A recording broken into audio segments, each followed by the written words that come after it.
আচ্ছা, যাই হোক আমরা লাস্ট ক্লাসে 21 শেষ করছিলাম অর্ডার।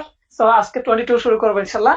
একটু মনোযোগটা রাখবেন। আচ্ছা, প্রথমত আসেন, 22 ডিল করেছে আপনার যখন কোনো পার্টিস মারা যাবে কিংবা ইনসলভেন্ট হবে কিংবা বিয়ে হবে, তখন ওই পার্টির স্থলে তার উত্তরাধিকারীরা ঢুকতে পারবে কিনা বা উত্তরাধিকারীরা স্থলাভিষিক্ত হবে কিনা এই বিষয়গুলো নিয়ে ডিল করেছে মূলত অর্ডার 22।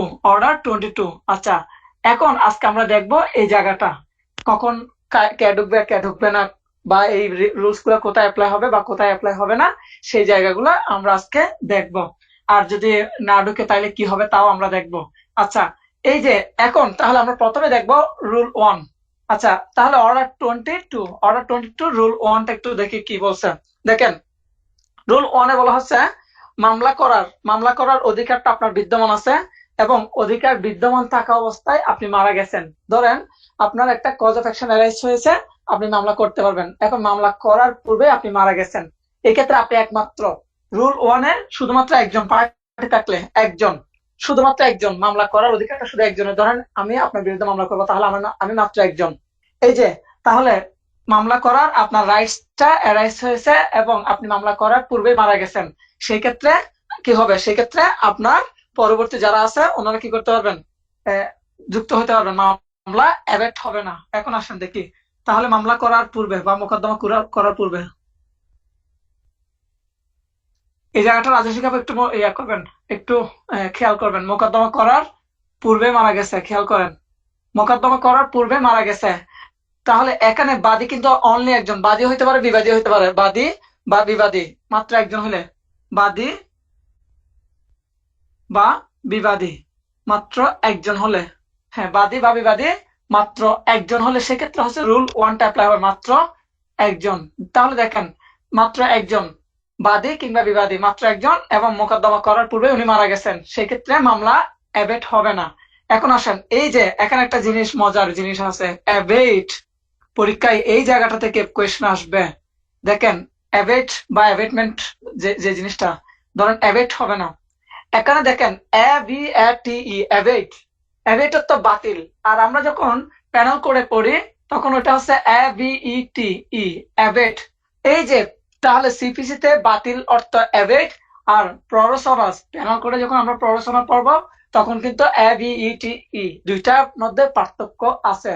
তাহলে পরীক্ষায় জিজ্ঞেস করতে পারে সিপিসি তে মানে অ্যাবেট বলতে কোনটাকে বোঝানো হয়েছে, কিংবা প্যানেল কোডে অ্যাবেট বা অ্যাবেট বলতে কোনটাকে বোঝানো হয়েছে, তাহলে কোনটা কোন জায়গায় ইউজ হয়েছে একটু দেখবেন। তাহলে দুইটার মধ্যে পার্থক্য আছে, এটা অ্যাবেটমেন্ট আর এটা অ্যাবেটমেন্ট। একটু দেখবেন এই জিনিসগুলা। আচ্ছা, ওকে, তাহলে এই মামলাটা কি হবে না? এই মামলাটা অ্যাবেট বা বাতিল হবে না। আচ্ছা, এটা ক্লিয়ার হলে একটু জানাবেন। এরপরে আমরা দেখবো রুল 2টা। তাহলে রুল 1-এ আমরা দেখলাম শুধুমাত্র একজন একজন পার্টি থাকলে। আচ্ছা, এরপর দেখেন রুল 2টা কি বলছে একটু দেখি। রুল 2-তে হচ্ছে সেম বিষয়, তবে এক্ষেত্রে একাধিক। রুল 2-তে একাধিক। আমরা একটু আগে যে বিষয়টা দেখছিলাম একজন ছিল, কিন্তু রুল 2-তে গিয়ে দেখা যাচ্ছে একাধিক ব্যক্তি, অর্থাৎ মামলা করার জন্য একাধিক ব্যক্তি কি অধিকারী, মামলা করার অধিকারী। তার মধ্যে একজন মারা গেছে। খেয়াল করেন, একাধিক ব্যক্তি ছিল, তার মধ্যে কি একজন মারা গেছে। এক্ষেত্রে বলা হচ্ছে কি একজন মারা গেলে সমস্যা নেই, এক্ষেত্রে কি মামলা অ্যাবেট হবে না। বাকিরা চাইলে কি করতে পারবে? মামলা করতে পারবে।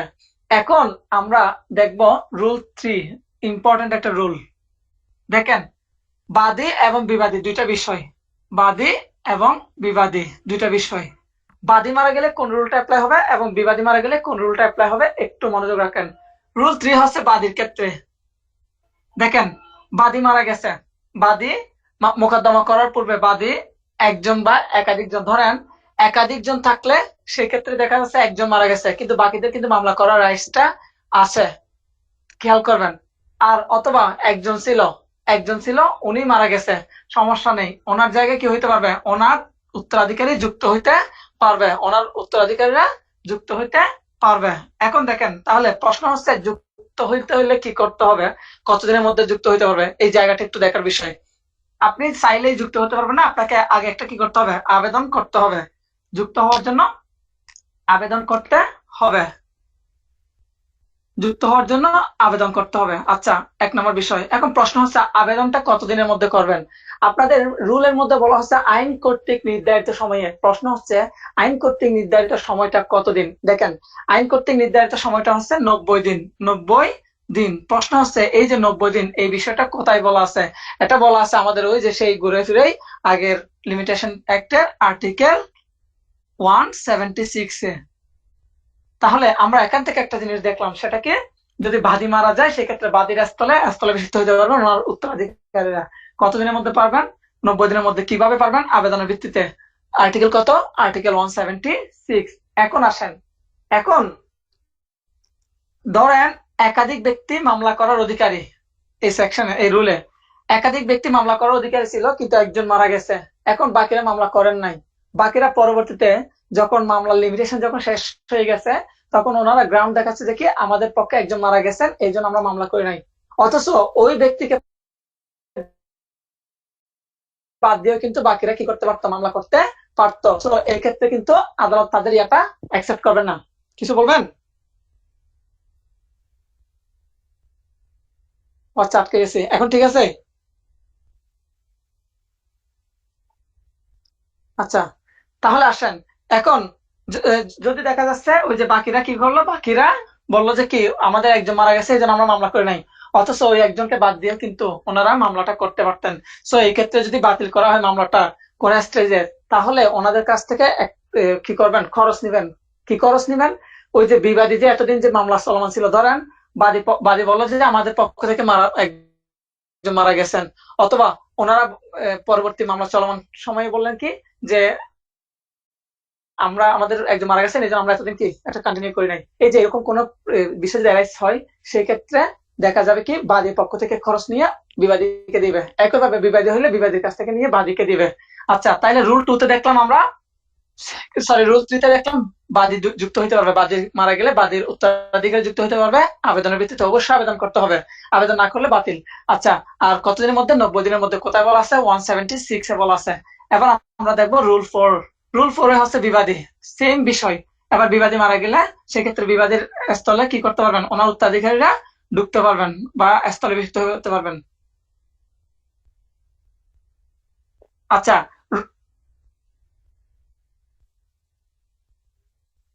আচ্ছা, একটা হচ্ছে মামলা করার পূর্বে আর একটা হচ্ছে মামলা চলাকালীন সময়ে। মামলা করার পূর্বে যদি এরকম হয়ে থাকে, এরা যদি বলে যে কি আমরা কি করতে পারি নাই, আমাদের একজন মারা গেছেন এই জন্য আমরা মামলা করতে পারি নাই, কিন্তু অথচ ওই ব্যক্তিকে বাদ দিয়েও কিন্তু ওনারা মামলা করতে পারতেন, তাহলে মামলাটা কি করবেন? কোর্ট বাতিল করে দিবেন, ওনাদের ইয়াটা নেবেন না, খারিজ করে দিবেন। আবার মামলা চলমান সময় হইলে, চলাকালীন সময় হইলে, সেই ক্ষেত্রে এই যে মাঝখানে যে এতদিন যে বিবাদী অর্থাৎ অপোজিশন কি করছিল, মামলাতে দৌড়াইছিল, ওনার একটা সময় নষ্ট হয়েছে, এর জন্য ওই পার্টির পক্ষ থেকে খরচ নিয়ে এই পার্টিকে দিবে। ক্লিয়ার আপু? এখন আসেন তাহলে বিবাদের ক্ষেত্রে সেম, এই ক্ষেত্রে 90 দিন।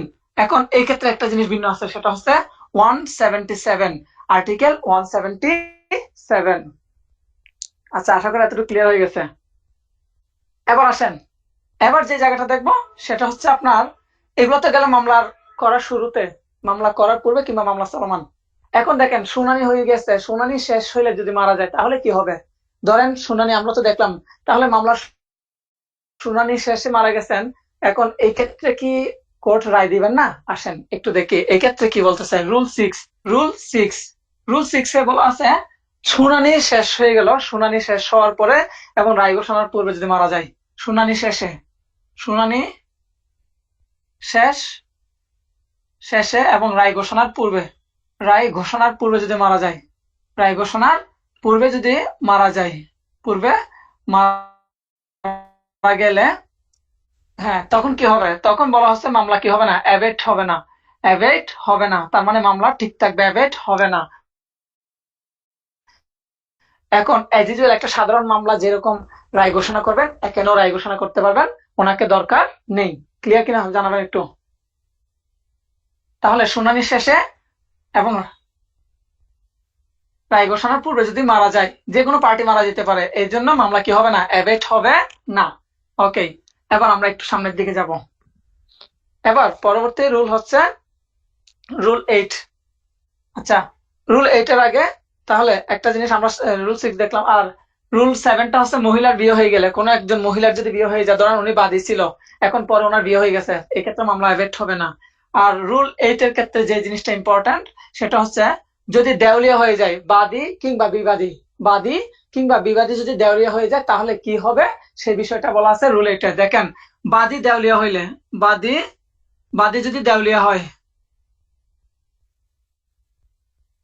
বাদী দেউলিয়া হইলে মামলা কি হবে না, এভেক্ট হবে না, এভেক্ট হবে না। তার মানে কি চলমান থাকবে, মামলা চলমান থাকবে, এখানে ওনার পার্টিরা যুক্ত হবে। আর যদি বিবাদী হয়, বিবাদী যদি কি হয়, বিবাদী যদি দেউলিয়া হয় মামলা কি হয়ে যাবে, এভেক্ট হবে, মামলা এভেক্ট হবে। বুঝতে পারছেন কিনা বলেন?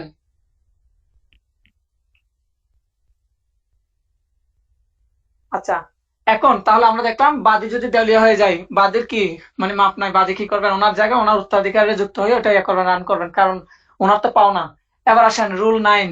রুল 9 পড়াতে গিয়ে আমরা একটা আবার একটু ব্যাকে যাব, মনোযোগ রাখবেন। আচ্ছা, এখন এখানে কি করলো, বাতিল করে দিল আপনার এই যে আপনার আবেদন গ্রহণ করেন নাই, আপনার আবেদনটা বাতিল করছিল। ধরেন আপনি বাদী হিসেবে যুক্ত হতে চাইছেন, আপনাকে আপনার আবেদনটা গ্রহণ করেনি, এখন আপনি কি করবেন, এই যে আপনি ওই বাতিলটা রদের জন্য আবেদন করবেন।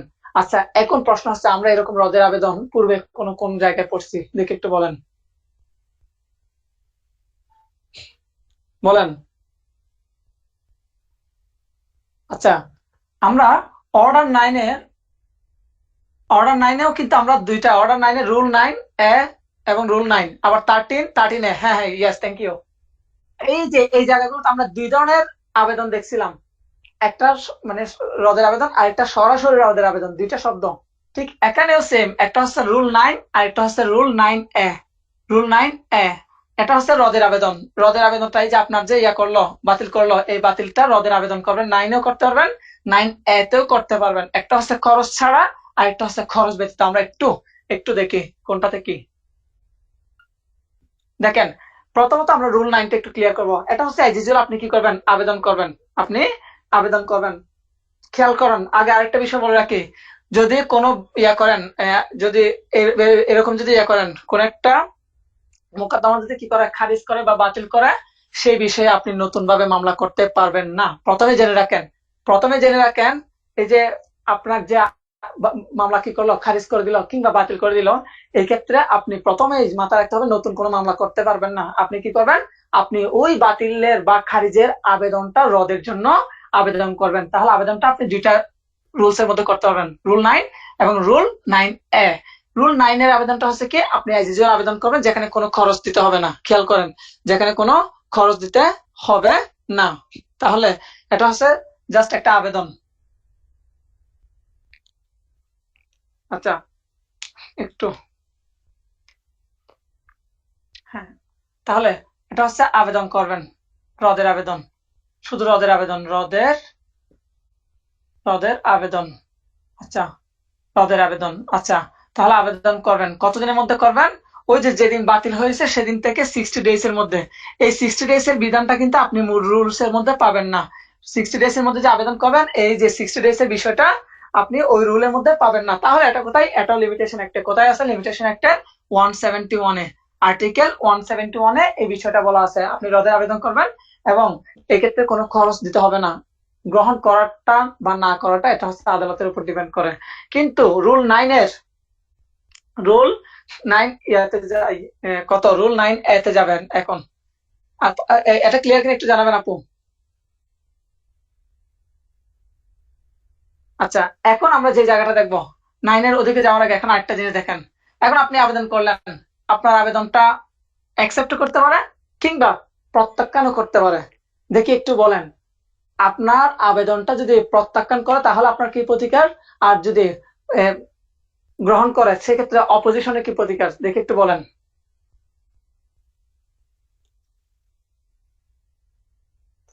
প্রত্যাখ্যান করলে কি,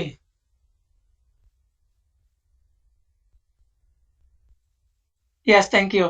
প্রত্যাখ্যান হচ্ছে আপিল করতে পারবেন, কারণ এটা আপিলযোগ্য আদেশ। প্রত্যাখ্যানের আদেশটা হচ্ছে একটা আপিলযোগ্য আদেশ, এই জন্য আপনি কি করতে পারবেন, এখানে আপিল করতে পারবেন। তাহলে এটা কোথায়, এটা অর্ডার 43-এর রুল 1-এর, রুল 1 এর এতে, খেয়াল রাখবেন। ইয়েস, প্রত্যাখ্যান। আর যখন এটা অ্যাকসেপ্ট করে ফেললো, তাহলে সেই ক্ষেত্রে মানে মঞ্জুর করলে আর কি, মঞ্জুর করলে অপোজিশন কি করবে, মঞ্জুর করলে অপোজিশন করবে রিভিশন। এই জায়গাগুলো খেয়াল রাখবেন। কমন সেন্স, প্রত্যাখ্যানে সবসময় আপিল মনে রাখবেন। আচ্ছা, এখন এটা যদি ক্লিয়ার হয়ে যায়, আমি ইনশাল্লাহ নেক্সট এর দিকে যাচ্ছি। শেষ হয়েছে কিনা একটু জানাবেন। আচ্ছা, এখন আমরা একটু রুল 9 এটা নিয়ে একটু ডিসকাস করব। তাহলে আপনি 9 এ যে আবেদনটা করছেন ওইটা হচ্ছে অ্যাজ ইউজুয়াল আবেদন, আর 9 এতে যে আবেদন করবেন এই ক্ষেত্রে আপনাকে একটা খরচ দিতে হবে। আসেন দেখি একটু রুল 9 এ কি বলছে এখানে। তাহলে প্রথমত আপনাকে সেম 60 ডেজ এর মধ্যে করতে হবে। এই ক্ষেত্রে কিন্তু সময়টা কিন্তু মূল সেকশন, মূল রুলের মধ্যে বলা আছে 60 ডেজ এর মধ্যে কি ইয়া করতে হবে। আবার একইভাবে এটাও কিন্তু আমাদের ওই আর্টিকেল 171 এও উল্লেখ আছে। আসেন তাহলে আপনি 60 ডেজ এর মধ্যে কি করবেন, 60 ডেজ এর মধ্যে আপনি কি করবেন, আপনি ইয়া করবেন, এই আবেদন করবেন, রদের আবেদন, ওই বাতিলের রদের আবেদন করবেন 60 ডেজ এর মধ্যে। এখন প্রশ্ন হচ্ছে এই ক্ষেত্রে আপনাকে কোনো টাকা পেমেন্ট করতে হবে কিনা। উত্তর হচ্ছে আপনাকে টাকা পেমেন্ট করতে হবে 3000 টাকা। 3000 টাকা আপনাকে 3000 টাকা কি করতে হবে, পেমেন্ট করতে হবে। এটা সরাসরি রদের আবেদন, খেয়াল রাখবেন, সরাসরি রদের আবেদন করতে পারবেন, তাও 60 ডেজ এর মধ্যে। আর 3000 টাকা আপনাকে পেমেন্ট করতে হবে। আচ্ছা, এখন আমাকে বলেন এরকম 3000 টাকার আরেকটা বিধান কোথায় পড়েছি।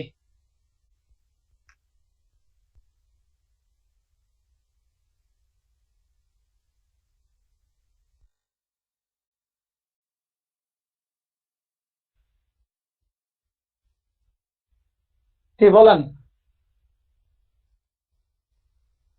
অর্ডার 9 এর রুল কত? নো, রুল 9 এর এতে ছিল 2000 টাকা, আর রুল 13 এতে ছিল 3000। বিবাদীর ক্ষেত্রে 3000, বাদীর ক্ষেত্রে 2000 দেখছিলাম। আচ্ছা যাই হোক, ক্লিয়ার আশা করি। আর বিবাদী বা বাদী কতদিনের মধ্যে যুক্ত হতে পারবেন, 90 দিনের মধ্যে। মাথা রাখবেন, কোথায় বলা আছে, 176-77-এ। আচ্ছা এখন আসেন, এবার মোস্ট ইম্পর্টেন্ট যে জায়গাটা, এই যে অর্ডার 22 এর যে রুলস গুলা বা বিধানগুলো আছে, এই বিধানগুলা কোথায় অ্যাপ্লিকেবল না, কোথায় কার্যকর হবে না একটু দেখি। প্রথমত এক্সিকিউশন সুট, এক্সিকিউশন সুটের ক্ষেত্রে এগুলো অ্যাপ্লাই হবে না, এক্সিকিউশন সুট 1 নাম্বার। 2 নাম্বার বিষয়টা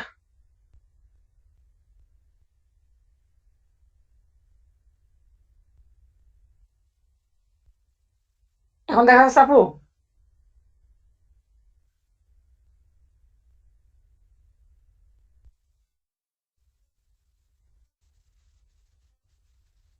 হ্যাঁ, যাই হোক, তাহলে এই যে রুল 22 কোথায় অ্যাপ্লাই হবে না, প্রথমত এক্সিকিউশন সুটের ক্ষেত্রে অ্যাপ্লাই হবে না, 1 নাম্বার বিষয়। 2 নাম্বার বিষয় হচ্ছে রিভিশনের ক্ষেত্রে অ্যাপ্লাই হবে না, রিভিশন স্টেজে এগুলো অ্যাপ্লাই হবে না, রিভিশন স্টেজে অ্যাপ্লাই হবে না। আর 3 নাম্বার বিষয় হচ্ছে representative suit, representative suit, representative সুটের ক্ষেত্রে অ্যাপ্লাই হবে না। প্রশ্ন আসতে পারে আপনার মনের মধ্যে, কেন অ্যাপ্লাই হবে না? এক্সিকিউশন সুট শুধুমাত্র আপনি এক্সিকিউট করবেন, রিভিশন এটা তো অলরেডি মামলা শেষ, এরপর আপনি জাস্ট একটা একটা প্রতিকার হিসেবে করবেন। আর রিপ্রেজেন্টেটিভ সুট, রিপ্রেজেন্টেটিভ সুট মানে যেখানে একাধিক ব্যক্তির পক্ষে যে কোনো একজন মামলা করবেন, এই ক্ষেত্রে যুক্ত হওয়ার বিষয়টা কি খুব বেশি ম্যান্ডেটরি নয়, এই জন্য এই রুল গুলো কি হবে না, ওই ক্ষেত্রে অ্যাপ্লাই হবে না। আচ্ছা এখন এটা শেষ, আমরা এবার যাব অর্ডার 23-তে। অর্ডার 23, অর্ডার 23-তে কি বলছে দেখেন। অর্ডার 23 মূলত উইথড্র, মামলা প্রত্যাহার বিষয়ে আলোচনা করছে। এই অর্ডার 23 মামলা প্রত্যাহার, মামলা প্রত্যাহার এবং অন্যান্য যে আপনার দাবি যে মীমাংসা করবেন, এই বিষয়গুলো মূলত অর্ডার 23 ডিল করেছে। দেখি অর্ডার 23-তে কি বলা আছে। প্রথমে আসেন রুল 1। রুল 1-এ কি বলছে একটু দেখেন। প্রথম কথা হচ্ছে আপনি কি করতে পারবেন, মোকদ্দমা আপনি যখন মামলা করলেন, মামলা করার পরে আপনি যে কোনো সময় কি করতে পারবেন, আপনি যে কোনো সময় আপনার মামলাটা প্রত্যাহার করতে পারবেন। রুল 1-এ বলছে, খেয়াল করেন, আপনি মামলা করছেন, মামলা করার পরে আপনার মনে হচ্ছে যে কি না ছেড়ে দিব, দরকার নেই বা এত ঝামেলার মধ্যে আমি নেই, আপনি যে কোনো সময় কি করতে পারবেন, মামলা প্রত্যাহার করতে পারবেন। কিংবা আপনি চাইলে কি করতে পারবেন, কোন একটা অংশ, পুরো মামলাটা প্রত্যাহার করতে পারবেন, কিংবা কোন একটা দাবি, মানে অনেকগুলো দাবি করছেন এর মধ্যে যে কোনো একটা অংশ প্রত্যাহার করতে পারেন। এটা হচ্ছে রুল 1-এর সাবসেকশন 1-এর বিষয়, আমরা আসবো। আবার 2-তে বলছে কি, 2-তে বলা হচ্ছে আপনি চাইলে কি করতে পারবেন, আপনি চাইলে আদালতের অনুমতি নিয়ে কোন একটা ডিফেক্টস অর্থাৎ ফর্মাল কোন ডিফেক্টস আনুষ্ঠানিক কিছু ত্রুটির কারণে আপনার মামলাটা কি হয়ে গেছে, কি হয়ে যাচ্ছে আপনার কি হয়ে যাচ্ছে বলেন, কি হয়ে যাচ্ছে বলেন, মানে আপনি সামনের দিকে যাইতে পারতেছেন না, মামলাটা ওখানে কি হয়ে যাচ্ছে, ব্যর্থ হচ্ছেন। অথবা আপনি আদালতের অনুমতি নিয়ে কি করতে পারেন, মামলাটা উইথড্র করে পরবর্তীতে আবার করতে পারবেন। আসেন কোন ক্ষেত্রে কি, প্রথমটা হচ্ছে কি, এটা রুল 1, যে কোনো সময়, রুল 1 এর সাবসেকশন 1, রুল 1 এর সাবসেকশন 1, আপনি যে কোনো সময় কি করতে পারবেন, যে কোনো সময়, যে কোনো সময় মামলা প্রত্যাহার করতে পারবেন, যে কোনো সময় মামলা প্রত্যাহার করতে পারবেন। আচ্ছা, এখন রুল 1 দেখলেন, পরবর্তী যে জায়গাটা এটা হচ্ছে রুল 2, এই জায়গাটা ইম্পর্টেন্ট। রুল 1 এর ক্ষেত্রে অনুমতির দরকার নেই, আদালতের অনুমতি না নিয়ে আপনি কি করতে পারবেন, মামলা প্রত্যাহার করতে পারবেন। কিন্তু রুল 2 তে আপনি দুইটা গ্রাউন্ডে মামলা প্রত্যাহার করতে পারেন, একটা হচ্ছে ফর্মাল ডিফেক্টস, আরেকটা হচ্ছে কি আপনি আদালতের অনুমতি নিয়ে কি পরবর্তীতে মামলা করার জন্য কি করবেন, উইথড্র করবেন। এই যে এই ক্ষেত্রে আপনি অনুমতি নেন নাই, কিন্তু এই ক্ষেত্রে অনুমতি নিয়েছেন, খেয়াল করেন। অনুমতি নিলে কি, অনুমতি না নিলে কি, তাহলে এই ক্ষেত্রে আপনি অনুমতি না নিয়ে করতে পারবেন, কিন্তু এই ক্ষেত্রে অনুমতি নেওয়াটা আপনার জন্য বাধ্যতামূলক। খেয়াল করেন, উপরেরটা আপনার ইচ্ছা, আপনি মামলা করে ফেলবেন, কিন্তু পরের বিষয়টা হচ্ছে বাধ্যতামূলক। কেন বাধ্যতামূলক? কারণ পরবর্তীতে আপনি চাইলে আবার কি করতে পারবেন, মামলা করতে পারবেন। ক্লিয়ার কে বলবেন?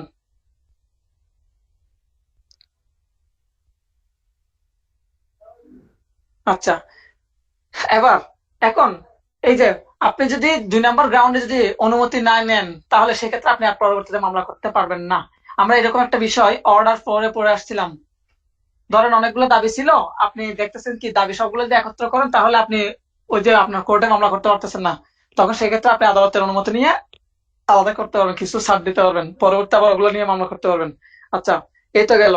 এখন এবার আসেন রুল 2 এর বিষয়টা। রুল 2 তে কি বলছে একটু মনোযোগ রাখবেন। দেখেন, আপনার 2 নাম্বার, আমরা এর আগে রুল 1 এর সাব রুল 2 তে দেখছিলাম কি অনুমতি নেবেন। এখন অনুমতি নিয়ে আপনি কি করলেন, আপনার মামলাটা প্রত্যাহার করলেন। এখন পরবর্তী আবার মামলা করতে যাবেন না? আচ্ছা, ধরেন আপনি প্রথমবার 1/1/21 মামলা করছেন, এরপরে কোর্টের অনুমতি নিয়ে 1/2/21 মামলা করছেন। আচ্ছা, 1/2/22 কি করছেন, মামলা উইথড্র করছেন। এখন পরবর্তীতে আপনি মামলা করতে গেছেন 1/1/2025, কিন্তু এর মধ্যে কিন্তু কি আপনার লিমিটেশন শেষ হয়ে গেছে। প্রশ্ন হচ্ছে এই ক্ষেত্রে কোর্ট মামলাটা নেবে কিনা, দেখি বলেন।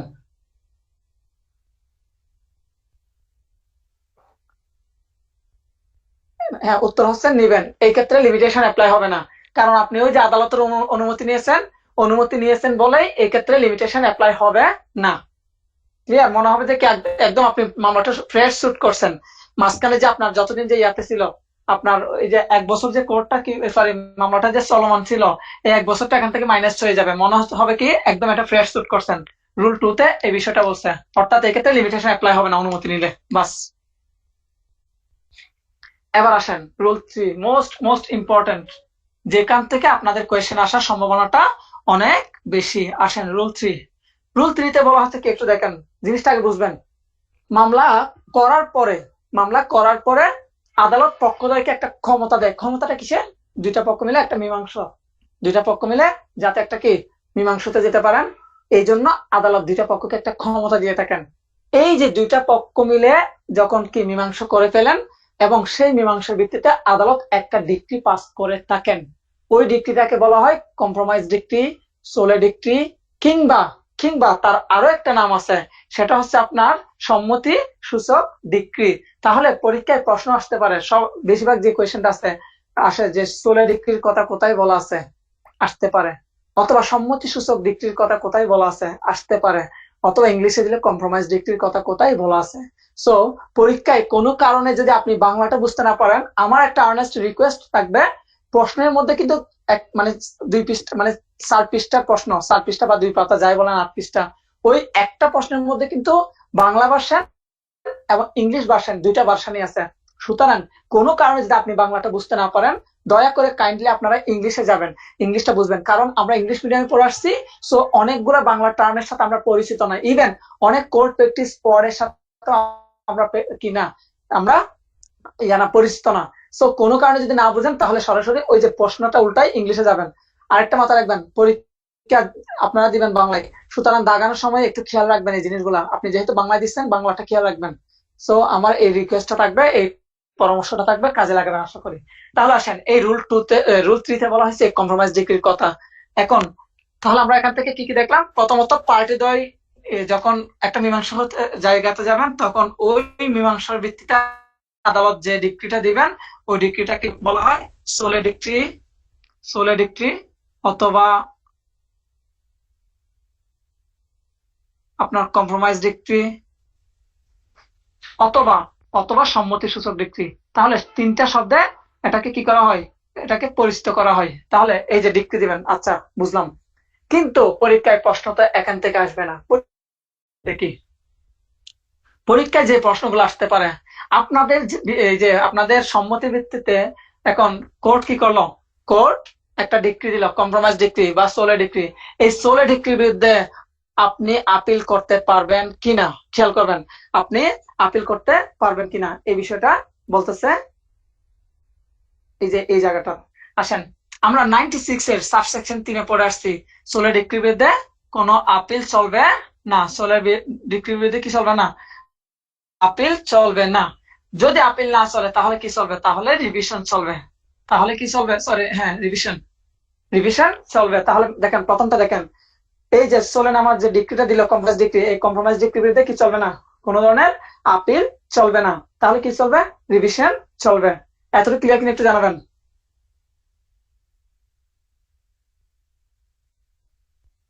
আচ্ছা, এখন প্রশ্ন হচ্ছে সেটা না, প্রশ্ন হচ্ছে অন্যটা। আমরা 89 এর 12 কি দেখছিলাম একটু বলেন তো? 89 এর 12 দেখছিলাম, ওই যে 89 এর সাবসেকশন 12 দেখছিলাম এডিআর মেথডের বিষয়টা। এডিআর যখন দুইটা পক্ষ যখন কি হয়ে গেল, রাজি হয়ে গেল, এডিআর যখন সম্পন্ন হয় তখন একটা কি দেয়? কোর্ট ডিক্রি দেয় 7 দিনের মধ্যে।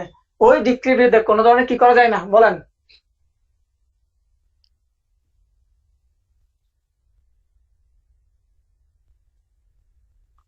রিভিশন করা যায় কিনা?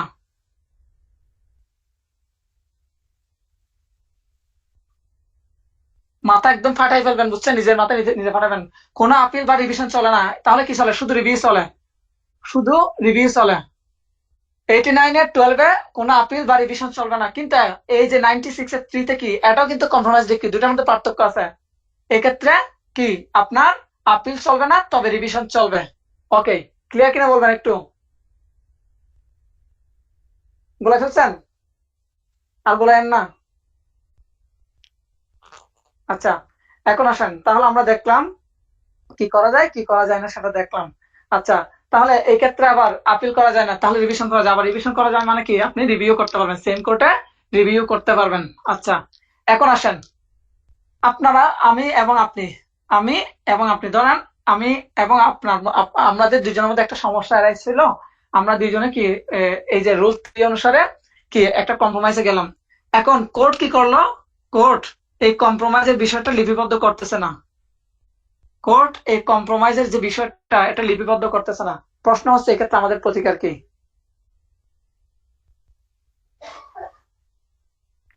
এই যে কোর্ট যে লিপিবদ্ধ করতেছে না, তখন আমরা কি করতে পারবো? তখন কিন্তু আবার আমরা কি করতে পারবো?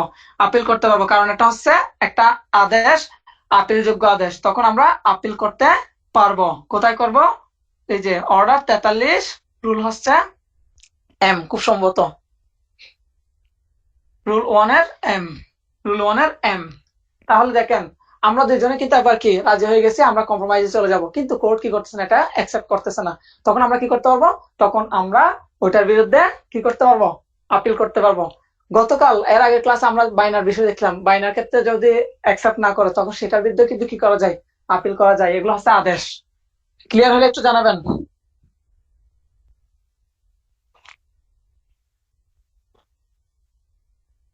আচ্ছা আপু, তাহলে আমাকে একটা জিনিস বলেন তো, আমরা স্পেসিফিক রিলিফের ক্ষেত্রে সেকশন 9 এর যে বিষয় ছিল, ওখানে কি কি করা যায় কি কি করা যায় না একটু বলেন।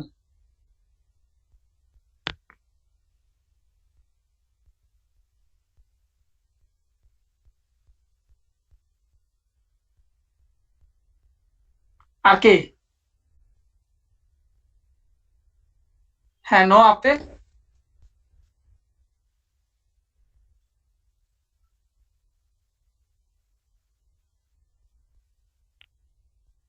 বুঝছেন? মিলাই পড়বেন। আমি আর কিছু বলি না বলি, তিনটা সেকশন মিলাই পড়বেন, তিনটা সেকশন একসাথে পড়বেন। এই তিনটা সেকশন হচ্ছে, একটা হচ্ছে 20, মানে অর্ডার অর্ডার 23, একদম সেকশনটা পড়বেন, রুল 3। আর একটা হচ্ছে সেকশন 89 এ, সাবসেকশন 12। আর ওদিকে স্পেসিফিক রিলিফ অ্যাক্টের সেকশন, হ্যাঁ, স্পেসিফিক রিলিফ অ্যাক্টের সেকশন কত? সেকশন 9। এই তিনটা সেকশন মিলাই পড়বেন। এই তিনটা সেকশন থেকে কোয়েশ্চেন পাওয়ার সম্ভাবনাটা, মানে কোয়েশ্চেন কমন আসার সম্ভাবনাটা অনেক বেশি। সো এই জন্য এই তিনটা সেকশন মিলাই পড়বেন, খেয়াল রাখবেন। রুল অর্ডার 23, রুল 3 তে কি করতে পারবেন না, আপনি আপিল করতে পারবেন না, তবে কি করতে পারবেন? রিভিশন করতে পারবেন, রিভিউ করতে পারবেন। 89 এর বাড়তে বলা হচ্ছে কোনো রিভিশন, কোনো আপিল চলবে না, তাহলে শুধুমাত্র রিভিউ করবেন। আর সেকশন 9 বলছে আপিল এবং রিভিউ করা যাবে না, তবে রিভিশন করা যাবে। এই জিনিসগুলো মিলাই পড়বেন। আচ্ছা, এখন আসেন, এখন আমাদের পরবর্তী অর্ডার হচ্ছে অর্ডার 26। অর্ডার 26। এখন এই অর্ডারটা তুলনামূলকভাবে একটু ইম্পর্টেন্ট। কেন ইম্পর্টেন্ট? এখানে হচ্ছে কমিশনের যে ব্যাপারটা, সাক্ষ্য গ্রহণের জন্য কমিশন, সাক্ষ্য গ্রহণের জন্য কমিশন নিয়োগ। এই যে সাক্ষ্য গ্রহণের জন্য যে কমিশন নিয়োগের ব্যাপারগুলা, এই বিষয়গুলা এখানে ডিসকাস করছে। এখন আমার প্রশ্ন হচ্ছে, একটা সেকশন পড়াইছিলাম এই রিলেটেড, দেখি সেকশনটা কত বলেন।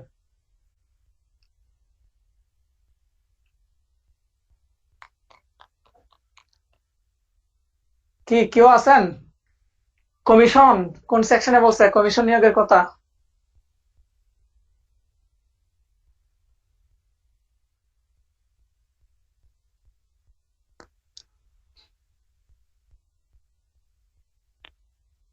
মনে মনে পড়ছে কিনা বলেন একটু। আচ্ছা, এবার যদি এটা যদি সিপিসি সেকশন 75 হয়, এবার আমাকে আপনারা বলেন সিআরপিসি 75-এ কি বলা আছে?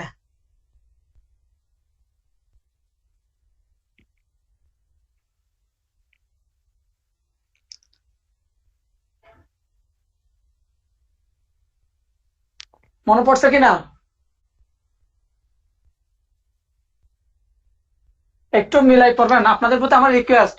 আমি চাই না মানে আর অন্য 5-10 জনের মতো পড়াশোনা করেন, ওটা আমি চাই না। বাবারে, আমি কি লিখবো না একটু? এটাকে এটাকে তুই ইয়ে করে দিছিস কেন? একটু লিখতে তো দে। আচ্ছা, 75 আমরা পড়াবো তো। ওটা তো সিআরপিসি 75 ছিল, ওটা তো ইতি পারে, ইতি তো সিআরপিসি বস। সো এক্ষেত্রে নতুন ভাবে কিছু বলার নাই, ঠিক আছে? এই ঢং আচ্ছা, করিও না, কোথা থেকে আমি সিআরপিসি বস আসছিলাম, তুমি না। তাহলে যাই ঢং। হোক, অর্ডার আমরা এখন কোথায় আছে? অর্ডার 26 আছে। এই যে কমিশন নিয়োগের কথাটা বলছে সেকশন 75-এ, সেকশনের মধ্যে। আর এই বিষয়গুলো নিয়ে ডিল করেছে, পদ্ধতি কি হবে, টোটাল একটা টোটাল মানে একটা বিশ্ব, মানে কি, এই যে একটা মানে ওয়াইডলি ডিসকাশন করছে আমাদের এই অর্ডারটা। এখন আমরা দেখি এই অর্ডারের কথায় কি আছে। প্রথম আসেন রুল 1। রুল 1-এ কি বলছে একটু মনোযোগ রাখবেন। তাহলে আমরা 75-এ কিন্তু 4টা ক্ষেত্র দেখছিলাম, 4টি ক্ষেত্রে কি করে, 4টি ক্ষেত্রে কমিশন নিয়োগ করে। তার মধ্যে একটা ছিল কি, প্রথমটা হচ্ছে সাক্ষ্য গ্রহণ, পরেরটা ছিল লোকাল ইনভেস্টিগেশন, 3 নাম্বারটা ছিল হিসাব হিসাব নিকাশের ব্যাপারে, আর 4 নাম্বার গ্রাউন্ডটা ছিল বাটোয়ারা করার জন্য। আমরা দেখেছিলাম 4টি গ্রাউন্ড। এখন এই গ্রাউন্ড গুলো আমরা এখানে একটু একটু ওয়াইডলি আলোচনা করব। দেখেন, প্রথমে প্রথমে সাক্ষীদের সাক্ষ্য গ্রহণের জন্য এখানে আসেন। রুল 1-এ ওই যে ওদিকে যে এতে যেটা ছিল, ওই এর বিষয়টা এখানে, সাক্ষ্য গ্রহণ, সাক্ষ্য গ্রহণের জন্য।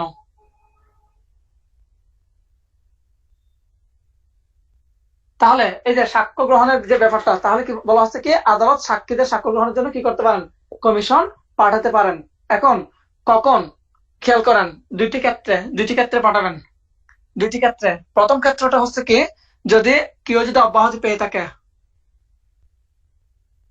মানে আদালতে হাজির হওয়া থেকে অব্যাহতি পেলে, কোথায় অব্যাহতি পায় সেটা আমরা দেখে আসছি, আদালতে হাজির হওয়া থেকে অব্যাহতি পেলে। আর 2 নাম্বারটা হচ্ছে অসুস্থ, অসুস্থ অসুস্থ হলে এই 2টা ক্ষেত্রে কি করতে পারেন? সাক্ষ্য গ্রহণের জন্য কি করতে পারেন? কমিশন ইস্যু করতে পারেন। এখন এই দুটা ক্ষেত্রে কি সবার ক্ষেত্রে অ্যাপ্লিকেবল কিনা, বা কোন কোন ব্যক্তির ক্ষেত্রে, কয় ধরনের ব্যক্তির ক্ষেত্রে? আমরা ওই দিন যখন 75 পড়াইছিলাম তখন বলছিলাম 3 ধরনের ব্যক্তির ক্ষেত্রে। আমরা এখন পরবর্তীতে দেখবো ওই 3 ধরনের ব্যক্তির বিষয়টা কোথায় বলা আছে। তাহলে সাক্ষ্য গ্রহণের জন্য কি করতে পারবেন? কমিশন ইস্যু করতে পারবেন। কোথায় বলা আছে? রুল 1-এ বলা আছে। কয় ধরনের ব্যক্তি সেটা দেখবো রুল 4-এ। এটা শেষ হলে একটু জানাবেন। লিখছি। তার আগে কি অনেক বেশি পড়াইছোস? না না না, এবার রুল 4-এ বলা আছে 3 ধরনের ব্যক্তি। তাহলে এই যে 3 ধরনের ব্যক্তির জন্য কি করা যাবে? 3 ধরনের ব্যক্তির সাক্ষ্য গ্রহণের জন্য, 3 ধরনের ব্যক্তির সাক্ষ্য গ্রহণের জন্য আপনি কি করতে পারবেন? কমিশন নিয়োগ দিতে পারবেন। আমি আবার বলছি, রুল 4-এ বলছে ওই যে আপনারা যে রুল 1-এর বিষয় পড়াছিলাম সাক্ষ্য গ্রহণ, তাহলে কয় ধরনের ব্যক্তি? 3 ধরনের ব্যক্তির সাক্ষ্য গ্রহণের জন্য পাঠাবেন। তাহলে 3 ধরনের ব্যক্তি, এই 3 ধরনের ব্যক্তি কারা? প্রথমটা হচ্ছে কেউ যদি কি করেন নিজের এখতিয়ারের বাইরে বসবাস করেন, একজন সাক্ষী যদি আদালতের এখতিয়ারের বাইরে বসবাস করেন। সেকেন্ড ব্যাপারটা হচ্ছে কি, যদি কেউ এলাকা ত্যাগ করার একটা কি দেখায় পসিবিলিটি দেখা যায়, এলাকা ত্যাগ করে যাবে, আদালতের নির্দিষ্ট যে এলাকা ওই এলাকাটা ত্যাগ করার একটা কি আছে, সম্ভাবনা আছে। আর 3 নাম্বার গ্রাউন্ডটা হচ্ছে কোন একজন সরকারি কর্মকর্তা যদি উনি যদি কি কোর্টে আসেন, তখন দেখা যাচ্ছে সাধারণ মানুষ কি হচ্ছেন, ক্ষতিগ্রস্ত হচ্ছেন। এই ক্ষেত্রে ওনার সাক্ষ্য গ্রহণের জন্য কি করবেন? আদালত কমিশন পাঠাবেন। ক্লিয়ার কিনা? 2 নাম্বারটা কি ক্লিয়ার? বলছো? ওই যে কেউ যদি আদালতের টেরিটরি কি পাস করে, মানে পালিয়ে যাওয়ার কোনো কি থাকে, পসিবিলিটি থাকে।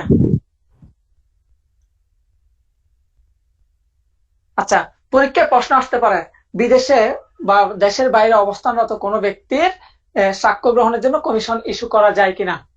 উত্তর হচ্ছে যায়। কোথায় বলা আছে? রুল 5-এ। রুল 5-এ বলা হয়েছে কি, হ্যাঁ, দেশের বাইরে অবস্থান করলে সেক্ষেত্রেও কি করা যায়? কমিশন ইস্যু করা যায়। আচ্ছা, এবার আমরা দেখবো ওই যে 4টা গ্রাউন্ডের মধ্যে আবার বি নাম্বারটা ছিল স্থানীয় তদন্ত। ভেরি ভেরি ইম্পর্টেন্ট এই জায়গাটা। স্থানীয় তদন্তের জন্য কি করা যায়? কমিশন নিয়োগ করা যায়। এই বিষয়টা কোথায় বলা আছে? এই বিষয়টা বলা আছে রুল 9-এ। আসেন, তাহলে স্থানীয় তদন্তের জন্য কোর্ট কি করবেন? কমিশন নিয়োগ করবেন। এখন কয়টি বিষয়ে? এক্ষেত্রে 5টি বিষয়।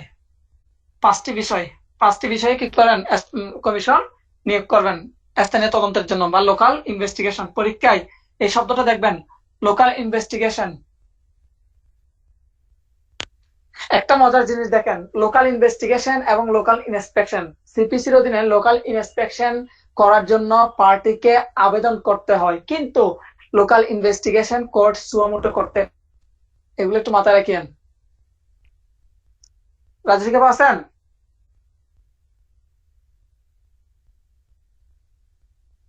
তাহলে লোকাল ইনভেস্টিগেশনে বুঝি নাই। কি দেখবেন? লোকাল ইনভেস্টিগেশনে কি দেখবেন? কোন একটা বিরোধী যে একটা বিষয়, একটা প্রপার্টি নিয়ে যেহেতু ঝামেলা হইবে, ওই আরে না, আমার ওই প্রশ্ন এটা না বিষয়টা তো। নিয়ে একটা ব্যাখ্যা চাওয়ার জন্য। হ্যালো, তুই আমার কথা শুনতেছস? জি বলেন। জি বলেন। বন্ধুরা, আমি কার সাথে কথা বলতেছি শোন না। আমি বলতে চাচ্ছি যে ওই যে লোকাল ইনভেস্টিগেশনের কথাটা কি বলছস? লোকাল ইনভেস্টিগেশন সিআরপিসিতে কি এবং বলছে আর সিপিসিতে? লোকাল ইনভেস্টিগেশন এবং লোকাল ইন্সপেকশনের যে ব্যাপারটা, লোকাল ইন্সপেকশনের জন্য কি করতে হয়? পার্টিকে আবেদন করতে হয়, কিন্তু লোকাল ইনভেস্টিগেশনের জন্য আবেদন করতে হয় না। এটা কোর্ট সুমোটো করতে পারে, ইন্সপেকশন সুমোটো করতে পারে সিআরপিসিতে না। না সিপিসিতে? সিপিসি। আর সিআরপিসি ক্ষেত্রে আপনি সেম রুলস, কারণ কি ইন্সপেকশন আর ইনভেস্টিগেশন মধ্যে বিষয়টা একটু বুঝবেন। 147 539B সিআরপিসিতে আসবেন, সব পড়বেন, মিলাই পড়বেন। যখন মিলাই পড়বেন তখন বুঝতে পারবেন আইনের মজাটা কত গভীরের। তাহলে আসেন, এখন কি কি দেখবে? ওই যে এই ঘটনার যে বিষয়বস্তু, ওই বিষয়ে ব্যাখ্যার জন্য, অথবা বিরোধী একটু মিউট করতে হবে, অথবা যে বিরোধী বিষয়, ওই বিষয়ের একটা বাজার মূল্য, ধরেন চাউল নিয়ে মামলা হয়েছে অথবা আলু নিয়ে মামলা হইলো, এখন আলুর বাজার দর কত, অথবা কোনো প্রপার্টির বাজার মূল্য কত, এই বিষয়ে কি করতে পারেন? কোর্ট কমিশন নিয়োগ দিতে পারেন। অথবা মিন প্রফিট বা অন্তর্বর্তীকালীন মুনাফার জন্য নির্ধারণ করার জন্য কি করতে পারেন? কোর্ট লোকাল ইনভেস্টিগেশন করার জন্য কমিশন নিয়োগ দিতে পারেন। আচ্ছা, আশা করি এতটুকু ক্লিয়ার। প্রশ্ন হচ্ছে ওখানে, প্রশ্ন অন্য জায়গায়। এই যে আপনি যে লোকাল ইনভেস্টিগেশন করার জন্য যে কমিশন নিয়োগ দিলেন, ওই কমিশনে কি করবে? আপনাকে একটা রিপোর্ট জমা দিবে না? একটা রিপোর্ট জমা দিতে হবে কোর্টের মধ্যে। এই রিপোর্টটা কতদিনের মধ্যে দিতে হবে? এই জায়গাটা ইম্পর্টেন্ট। অনধিক 3 মাস। অনধিক 3 মাসের মধ্যে ওই রিপোর্টটা কি করতে হবে? জমা দিতে হবে অনধিক 3 মাস। অনধিক 3 মাসের মধ্যে কি দিতে হবে? জমা দিতে হবে। প্রশ্ন হচ্ছে এটা কি বাধ্যতামূলক? না, এটা বাধ্যতামূলক বিধান না। কারণ আপনি যদি কোর্টকে সন্তুষ্ট করতে পারেন, কোর্ট আপনার এই সময়টা বাড়াতে পারে, এই জন্য এটা বাধ্যতামূলক না। শেষ হলে জানাবেন। এবার আমরা এ শেষ করলাম, বি শেষ করলাম। এবার সি তে কি ছিল? আমাদের সি তে ছিল হিসাব নিকাশ। তাহলে হিসাব নিকাশ এই বিষয়টা নিয়ে ডিল করেছে আমাদের রুল 11। এখন একটা জিনিস মজার, সেটা একটু পরে বলবো।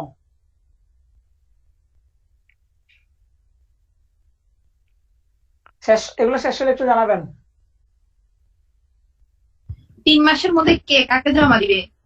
ওই যে আপনি যে কমিশন নিয়োগ দিলেন, আপনি তদন্ত করার জন্য কমিশন দিয়েছেন না, এই কমিশন। আপনিটাকে আদালত?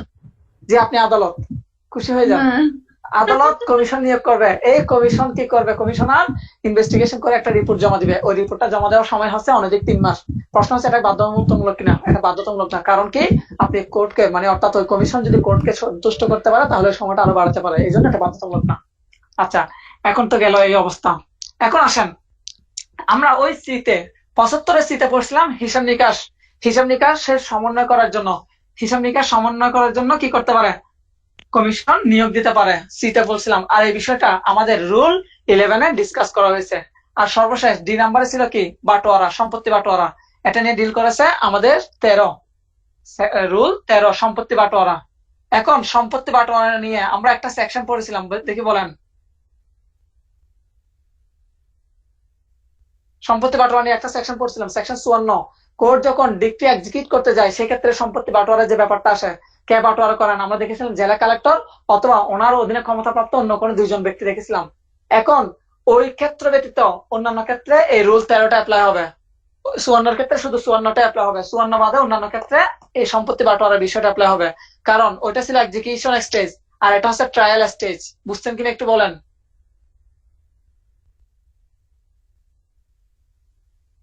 আমি কিছু বুঝি নাই। রাজেশ বাবু বুঝছেন?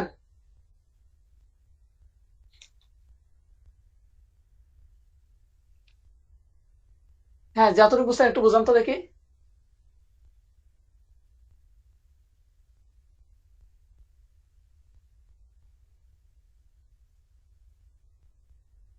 কই আল্লাহ, আমরা গতকালকে বা এর আগের দিন, সরি 36 থেকে 74 পর্যন্ত যে সেকশন গুলো, এগুলো হচ্ছে এক্সিকিউশন নিয়ে। এক্সিকিউশন কখন করে? একটা রায় বা যখন একটা ডিক্রি বা ইয়া দেয় তখন ওইটাকে এক্সিকিউট করতে হয়। এই স্টেজটা নিয়ে ডিল করছে এই সেকশন গুলা। তাহলে এক্সিকিউশন স্টেজে ধরেন একটা সম্পত্তি ভাগ করতে হচ্ছে, একটা যৌথ সম্পত্তি যার মধ্যে একজনের সাথে কি হয়েছে? মামলা হয়েছে। এখন ওর সম্পত্তিটা কি করতে হচ্ছে? বাকিদের কাছ থেকে আলাদা করতে হচ্ছে। কিংবা বাটোয়ারা মামলার ক্ষেত্রে এক্সিকিউশন স্টেজে গিয়ে ওই সম্পত্তিটা ভাগ করতে হয়, বাটোয়ারা করতে হয়। তখন কে করে দেখছিলাম? তো জেলা কালেক্টর অথবা ওনার উনি যদি 2জন ব্যক্তিকে কি করেন? অ্যাপয়েন্ট করেন। আচ্ছা, ওটা দেখছিলাম। এখন পার্থক্য ওখানে না, পার্থক্য হচ্ছে ওইটা ছিল এক্সিকিউশন স্টেজ। ওইটা এক্সিকিউশন মানে ডিক্রি দেওয়ার পরে, ওই ডিক্রিটা এক্সিকিউট করতে গিয়ে ওই কাজটা করছিলাম, ভাগ করার কাজটা। আর এটা হচ্ছে ট্রায়াল স্টেজে সম্পত্তি বাটোয়ারা। ধরেন মামলা হয়েছে এ এবং বি এর মধ্যে, প্রপার্টি নিয়ে মামলা হয়েছে। এখন মামলা চলাকালীন সময়ে কোর্ট কি করতে পারছে না, মানে স্পেসিফিক বা আইডেন্টিফাই করতে পারছে না যে কার কতটুকু আছে। এই যে কার কতটুকু আছে এটা নির্দিষ্ট করার জন্য কোর্ট কি করতে পারেন? কমিশন নিয়োগ দিতে পারেন। তাহলে এটা হচ্ছে ট্রায়াল স্টেজে আর এটা হচ্ছে এক্সিকিউশন স্টেজে। এখন ক্লিয়ার?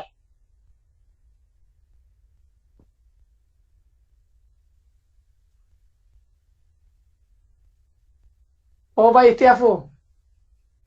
আই ভাই, আমি একটু লিখিনি না। না, আবার আগে ক্লিয়ার কিনা এটা তো জানাইতে হবে। ও ক্লিয়ার বলে তুমি মুছে দাও সাথে সাথে, সেজন্য আর কি। ওই দেখে দেখে মুছে দিচ্ছে। না না, এগুলো আর কাজের জিনিস না।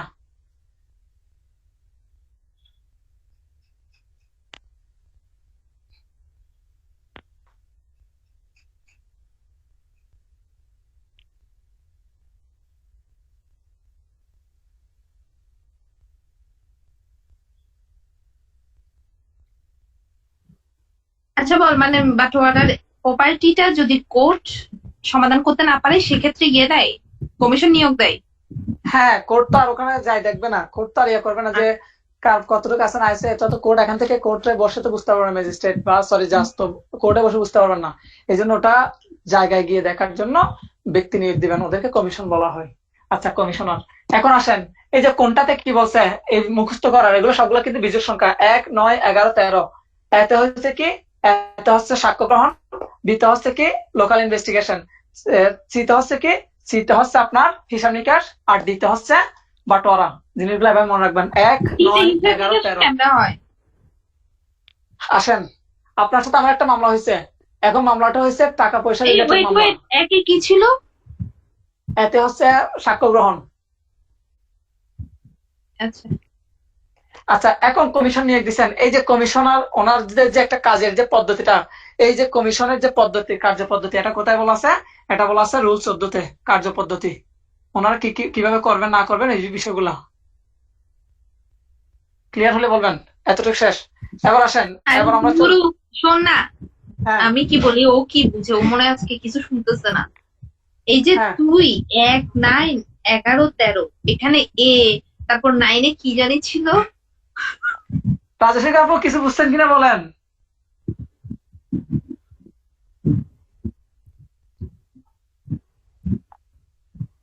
বলেন না, 9-এ কি ছিল? 9-এ কি ছিল? আগে রাজশেখর আপু কি শুনছে, একটু কিছু বুঝছে কিনা বুঝি একটু দেখি।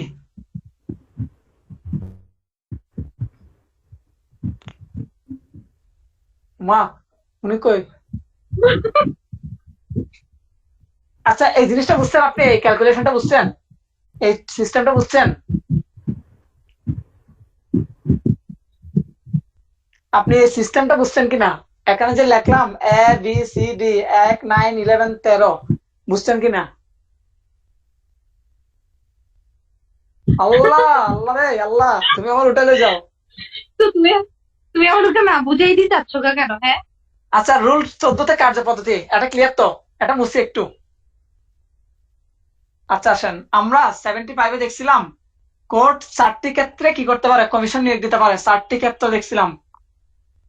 ওই 4টি ক্ষেত্রের ওই 75-এর সাবসেকশন 1-এ বলছিল কি সাক্ষ্য গ্রহণ, আর সাবসেকশন 2-তে বলছে কি লোকাল ইনভেস্টিগেশন। আর এদিকে আমাদের অর্ডার 26-এর রুল 1-এ ওই বিষয়টা, এতে যে বিষয়টা বলছে এই বিষয়টা আবার এখানে বলছে। আর বিতে বলছিল লোকাল ইনভেস্টিগেশন, এখানে লোকাল ইনভেস্টিগেশনের ব্যাপারে পদ্ধতিগত বা একটু ওয়াইডলি ডিসকাস করছে রুল 9। আর ওদিকে সিতে ছিল কি 75-এর সিতে বলছে কি, 75-এর সিতে বলছে হিসাব নিকাশ, আর এই হিসাব নিকাশ নিয়ে বলছে কোথায়, অর্ডার 26-এর রুল 11-তে। আর 75-এর ডিতে ছিল কি বাটোয়ারা, আর এখানে বাটোয়ারা নিয়ে ডিসকাস করছে 13। এখন ক্লিয়ার? ইতি আপু আপনার ক্লিয়ার? হাজলামো করে ইচ্ছা। হ্যাঁ, শোনো, হ্যাঁ হ্যাঁ, সেজন্য আমি বলি না। শোনো না, 26 আর হলো যে 75 কম, এটা মিলাই করবো আর কি, ব্যাপারটা সেরকম তো না। হ্যাঁ, এটাই এতক্ষণ পর এটা বুঝছেন। 75-এ হলো যে এবিসিডি, 26 হলো 1, 9, 11, 13, ওই তো না? হ্যাঁ, এই তো জেলাও সেই কোদ আর কি। হ্যাঁ বুঝছি। আচ্ছা ঠিক আছে ভাই, আমি ফার্স্ট ক্লাস করি নাই তো, আজকে মাঝখান দিয়ে আসছি, এর জন্য মাথা গোলাই গেছে আমার। এগুলো একটার সাথে একটা মিল নাই, এগুলো আজকে এগুলো একটার সাথে একটা কিছু মিল নাই, মাথা গোলানো কিছু নাই। আচ্ছা আসেন, এবার রুল 8টা একটু দেখি, রুল 8-এ কি বলছে একটু দেখতে হবে। সরি, রুল 8 না, ইয়ার আমরা এখন 26 শেষ করছি। এবার অর্ডার 27, অর্ডার 27, অর্ডার 27-এ কি আছে একটু দেখি, শুধুমাত্র একটা রুল পড়বেন, এই রুল 8টা, রুল 8, রুল 8।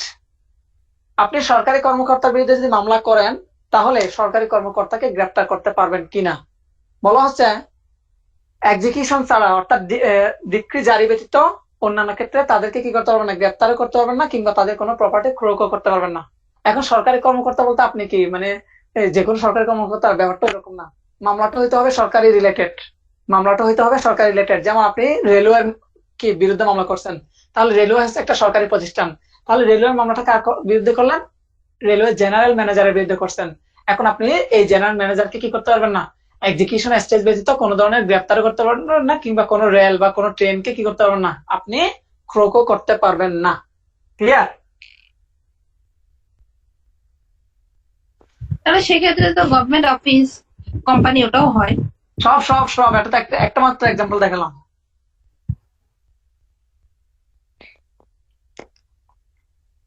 এবার আসেন অর্ডার 27A। এই অর্ডার 27A এর বিষয়টা একটু আসেন। প্রথমত রুল 1 কি বলছে দেখেন।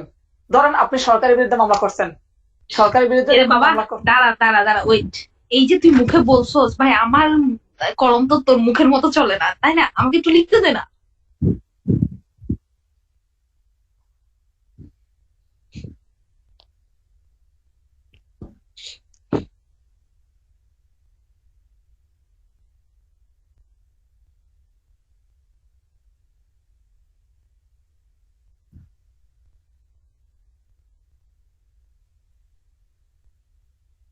ওকে, বলো।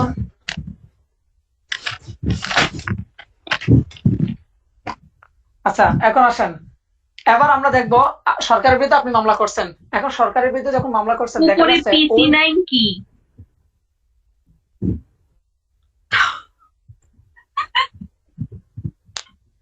সরকারের বিরুদ্ধে মামলা করার পরে দেখা যাচ্ছে ওই মামলায় একটা সাংবিধানিক ব্যাখ্যার প্রশ্ন উঠেছে। সাংবিধানিক ব্যাখ্যা অর্থাৎ কনস্টিটিউশনের কোন একটা বিষয় চলে আসছে এবং ওটা একটা ব্যাখ্যার দরকার।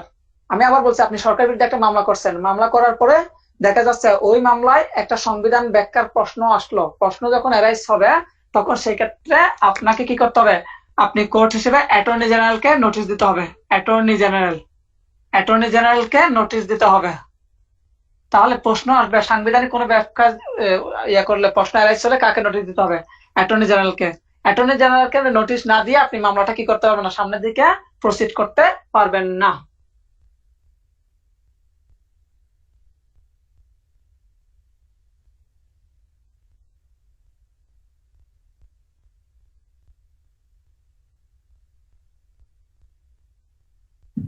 আরে এটা কি যে কোনো মামলার ক্ষেত্রে? সরকারি মামলা, সরকারি হোক বেসরকারি হোক, সংবিধানের প্রশ্ন আসলে এখন রাষ্ট্র রিলেটেড হইলে, ঠিক আছে? ধরে নিলেন একটা প্রাইভেট একটা মামলা আপনারা আমার বিরুদ্ধে, এখন এই মামলা একটা সংবিধান প্রশ্ন আসলো, তাহলে আপনাকে কি করতে হবে, অ্যাটর্নি জেনারেলকে নোটিশ দিতে হবে।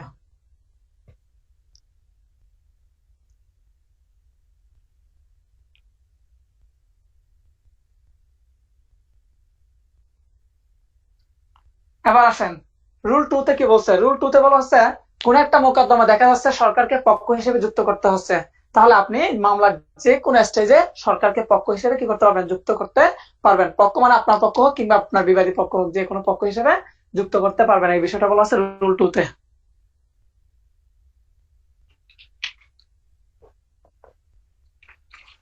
ক্লিয়ার হলে একটু জানাবেন। হ্যাঁ বল। আচ্ছা এবার এবার আসেন অর্ডার 32। অর্ডার 32 অর্ডার 32-এ কি বলছে একটু দেখবেন। নাবালক, আমরা জানি নাবালক মামলা করতে পারে কিনা, বলেন। আরে পারে। রাজস্বী কাপুর কি বলেন, নাবালক মামলা করতে পারে? ওর গার্ডিয়ান লাগবে আর কি। আমরা যখন কন্ট্রাক্ট অ্যাক্টের সেকশন 11 পড়ি তখন আমরা বুঝি যে করতে পারে কিনা। এখন একটা মামলা আছে, ধর্মদাস মুহুরী বিবি ভার্সেস ধর্মদাস ঘোষ, একটা মামলা আছে। ওই মামলা কিন্তু দেখে নিন, জীবনে কোনো মামলা পড়েন না পড়েন, এই মামলাটা পড়ে নিবেন। আচ্ছা কন্ট্রাক্ট এখন কত? 11? হ্যাঁ, না, নট অনলি লাইক দ্যাট। আসেন নাবালকের বিরুদ্ধে মামলা কিংবা নাবালকের মূল জায়গাটা কোথায় দেখেন। আপনি একটু মিউট করেন, আমি একটু বলি। আমাকে বলো, নাম বলো, মামলার নাম বলো। এগুলা এই আইনের না, এগুলা কন্ট্রাক্ট অ্যাক্টের জন্য। এগুলা রিটেনে পড়াবো ইনশাল্লাহ। রিটেনে বুঝছি যখন বুঝছি বুঝছি তো, এটা মুহুরী বিবি, মামলাটা পড়ার জন্য। হ্যাঁ, মুহুরী বিবি ভার্সেস ধর্মদাস ঘোষ মামলার কাহিনীটা একটু বলি। মুহুরী বিবি হচ্ছে একজন দোকানদার, ধর্মদাস হচ্ছেন একজন নাবালক। তো ওর ডেলি যে মানে প্রয়োজনীয় যে দ্রব্য সামগ্রী অর্থাৎ খাবার দাবারের বিষয়গুলা, এগুলা কি প্রথম দিকে যখন দিছিল, এখন আলটিমেটলি উনি দিতে আছেন। পরবর্তীতে ধর্মদাসের বিরুদ্ধে মামলা করছে। এখন যখন মামলা করলো তখন এখন দুইটা বিষয় অ্যারাইজ হয়েছে, দেখেন কিরকম। প্রথম কথা হচ্ছে ও তো নাবালক, ওর কন্ট্যাক্ট করার মতো কি নেই, ক্ষমতা নেই। তাহলে এই যে যার একটা কন্ট্যাক্ট করার যে যোগ্যতা, এই যোগ্যতা নেই, সেই ব্যক্তি যদি কোনো কন্ট্যাক্ট করে তাহলে ওই কন্ট্যাক্টটা শুরু থেকেই বাতিল, যেটাকে ভয়েড অ্যাব ইনিশিও বলা হয়। 1 নম্বর বিষয়।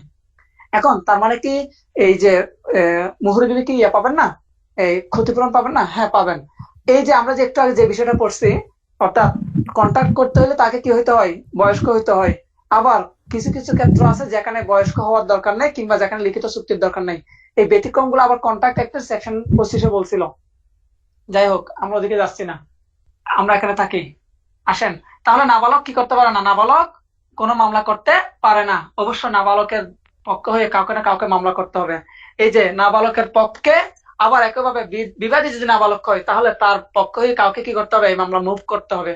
এই যে বিষয়গুলো নিয়ে ডিল করেছেন অর্ডার 32। আসেন একটু শুরু করি, কি আছে কি নেই। প্রথমে আসেন রুল 1। রুল 1-এ কি বলছে একটু মনোযোগ রাখবেন। দেখেন, বাদী, বাদী হচ্ছে নাবালক, বাদী নাবালক। তাহলে বাদী যদি নাবালক হয়, এই বাদীর পক্ষে একজনকে কি করতে হবে, মামলা করতে হবে। এই যে এই একজনটা কি করবেন একটু, তাহলে বাদী যদি নাবালক হয়, বাদীর পক্ষ হয়ে যিনি মামলা করবেন ওই ব্যক্তিটাকে বলা হয় আসন্ন বন্ধু বা নেক্সট ফ্রেন্ড।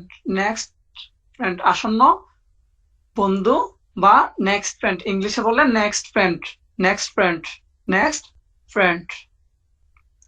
তাহলে ওই যে বাদী যেহেতু নাবালক, সে কি করতে পারছেন না, মামলা করতে পারছে না। তাহলে তার পক্ষ হয়ে মামলা করবেন কে, আরেকজন ব্যক্তি। ওই ব্যক্তিটাকে বলা হয় আসন্ন বন্ধু বা নেক্সট ফ্রেন্ড। এখন প্রশ্ন হচ্ছে, এই যে নাবালকের যে বিষয়বস্তু, হ্যাঁ, এই যে নাবালকের যে বিষয়বস্তু, বিষয়বস্তুটা এই বিষয়বস্তুটা ওই আসন্ন বন্ধু বিষয়বস্তুর বিপরীত হবে নাকি সেম হবে? ব্যাপারটা হচ্ছে বাদীর যে বিষয়বস্তুটা, এটার সাথে আসন্ন বন্ধু যিনি বাদীর হয়ে মামলা করবেন, এখন তার সম্পর্কটা ভালো হইতে হবে, খারাপ হইলে তো হবে না। কারণ আমার পক্ষ হয়ে যে মানুষটা ডিল করবেন, ওনার সাথে যদি আমার সম্পর্ক খারাপ হয়, তাহলে ওনার কাছ থেকে ভালো কিছু আশা করা যায় না। এই জন্য কি ওই সম্পর্কের বিরোধী হইতে পারবে না। যাই হোক, আমরা আবার বলতেছি, বাদী যদি নাবালক হয়, বাদীর পক্ষে যিনি মামলা করেন ওনাকে বলা হয় আসন্ন বন্ধু বা ইংলিশে বলে নেক্সট ফ্রেন্ড। কোথায় বলা আছে? রুল 2-তে বলা আছে, সরি রুল 1-এ। আচ্ছা, এখন আমরা যাব রুল 3, রুল 3-এ। রুল 3-এ বলছে কি, এবার বিবাদী, বিবাদী যদি কি হয়, বিবাদী যদি নাবালক হয়, বিবাদী নাবালক হইলে তাহলে বিবাদীর পক্ষে মামলাটা মুভ করার জন্য আদালত কোনো ব্যক্তিকে নিয়োগ দিবেন, কিংবা কোনো ব্যক্তি স্বেচ্ছায় নিয়োগ নিতে পারেন। এখন ওই ব্যক্তিকে কি বলা হয় দেখি, ওই ব্যক্তিকে কি বলা হয়?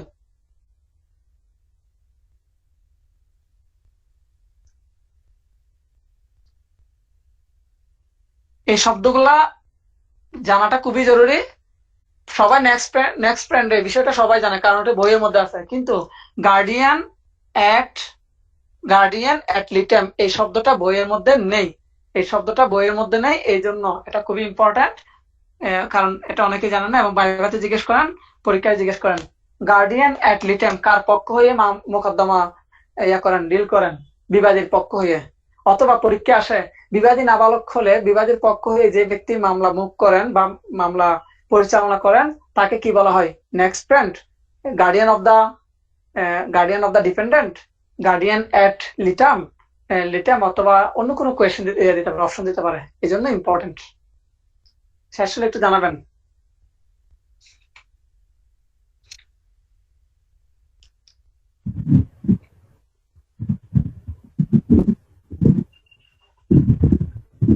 একটু মিউট করতে হবে। এটা রুল 2, রুল 3। আচ্ছা, একটু সামনের দিকে যাচ্ছি আবার।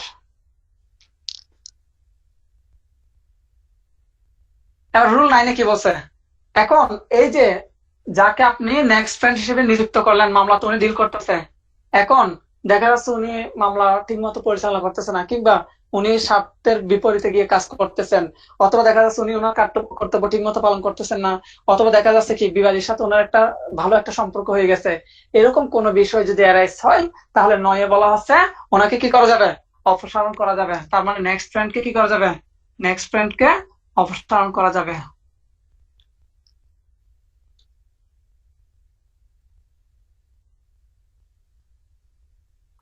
তাহলে নেক্সট ফ্রেন্ডকে কি করা যাবে? অপসারণ করা যাবে। কোথায় বলা আছে? রুল 9-এ। কখন? যখন দেখা যাবে উনি স্বার্থের বিপরীতে কোনো কাজ করছেন, সেই ক্ষেত্রে করা যাবে। আচ্ছা, এবার তাহলে দুইটা রুল আছে, যে দুইটা রুলে এই যে নেক্সট ফ্রেন্ডের অপসারণের বিষয়ে কথা বলছে। একটা হচ্ছে রুল 9 আর একটা হচ্ছে রুল 18। রুল 18 মানে 18, সরি রুল 14। এটা শেষ হলে একটু জানান।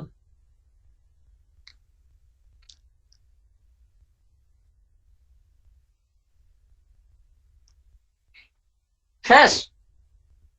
এটা তো 9 ছিল, 14 কেমন হইলো? ওরে, এর আগে তো 9 মুছে ফেললাম, এখন আবার রুল 14 আলোচনা করবো। যে দুইটা রুল অপসারণ নিয়ে আলোচনা করছে, অর্থাৎ নেক্সট ফ্রেন্ডের অপসারণ নিয়ে দুইটা রুল। একটা হচ্ছে রুল 9, এই যে এটা হচ্ছে রুল 9। এটা কখন? যখন উনি স্বার্থ বিরোধী কাজ করবেন, বিবাদীর সাথে একটা সম্পর্ক হয়ে যাবে, কর্তব্য পালন করবেন না, ওনার বিরুদ্ধে এরকম কোনো অভিযোগ আসলে তখন সেক্ষেত্রে ওনাকে কি করা যাবে?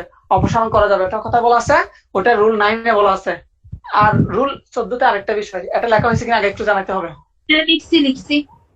আচ্ছা, রুল 14-তে এবার যার জন্য আমি নেক্সট ফ্রেন্ড করলাম, উনি হচ্ছেন বাদী। সে তো বাদী ছিল, এবার তার বয়স 21 বছর হইলো। 21 বছর, তার বয়স 21 বছর হওয়ার পরে সে কি করতে পারবে? ওই নেক্সট ফ্রেন্ডকে অপসারণের জন্য আবেদন করতে পারবে। কখন? যদি যদি দেখে যে কি তার পক্ষে যে মামলাটা করছে, তার পক্ষে তার নেক্সট ফ্রেন্ড যে মামলাটা করছিল, ওই মামলাটা ছিল একটা অযৌক্তিক মামলা অথবা অনুচিত, অর্থাৎ উচিত ছিল না, মামলাটা করার কোনো দরকারই ছিল না, এটা একটা অযৌক্তিক মামলা। সেক্ষেত্রে উনি কি মামলা করছিলেন? কার পক্ষে? বাদীর পক্ষে। যখন বাদী কি ছিল? নাবালক ছিল। তাহলে বাদীর পক্ষ হয়ে ব্যক্তি মামলা করছিলেন। এখন এই ক্ষেত্রে 21 বছর যখন পূর্ণ হবে, পরীক্ষা আসবে 21 বছরের পূর্বে, 21 বছরের পরে, এরকম অপশন দিতে পারে। তাহলে 21 বছর যখন পূর্ণ হবে, তখন সে কি করতে পারবে? সে এখন কি পরে হবে? হ্যাঁ। আচ্ছা, এখানে একটা বিষয় আছে। 21 বছরের পরে হবে নাকি বরাবর 21 বছর? 21 বছর পূর্ণ হলে এখানে একটা কারেকশন আছে। এখানে আমাকে একটু কন্ট্রাক্ট এবং মেজরিটি অ্যাক্ট দুইটা আইন দেখতে হবে, একটু হোল্ডে থাকেন। এখানে দুইটা আইনের একটু দেখি, লাইনে থাকেন।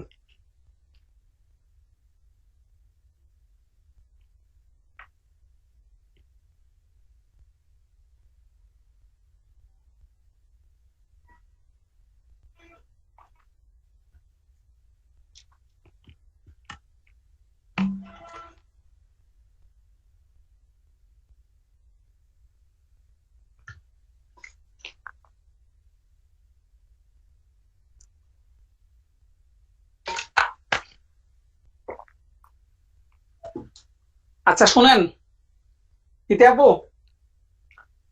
জি ভাইয়া।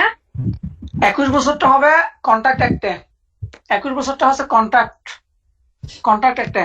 আর এই আইনে হচ্ছে 18 বছর, মানে প্রাপ্তবয়স্ক সাবালকত্ব অর্জন করলে। সাবালকত্ব মানে 18 বছর, সাবালকত্ব মানে 18 বছর। এখন আগে না পরে নাকি বরাবর সেটা বল, আমার কনফিউশন ওগুলাতে। পরীক্ষায় 18 বছর মানে সাবালকত্ব মানে কি? 18 বছর পূর্ণ হলে, 18 বছর পূর্ণ হলে। মানে ধর যদি 18 বছর থাকে, তারপরে ধর 18 বছরের আগে পরে, তারপর যদি বলে 18 বছর পূর্ণ হলে, সেক্ষেত্রে এই যে 18 বছর পূর্ণ হলে। আর পরে হলেও হবে না? হবে তো? হবে, অবশ্যই হবে। আমরা যখন মেয়েদের ক্ষেত্রে যখন অপশন অফ পিউবার্টি দেখি, তখন এই বিষয়টা দেখি আর কি।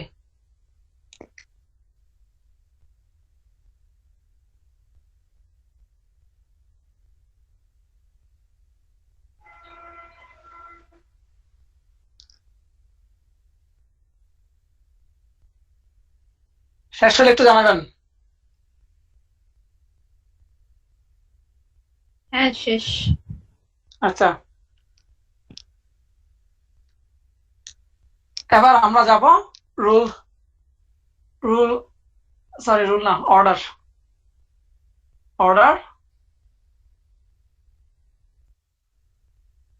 অর্ডার কতটা? এটা অর্ডার কত? 33।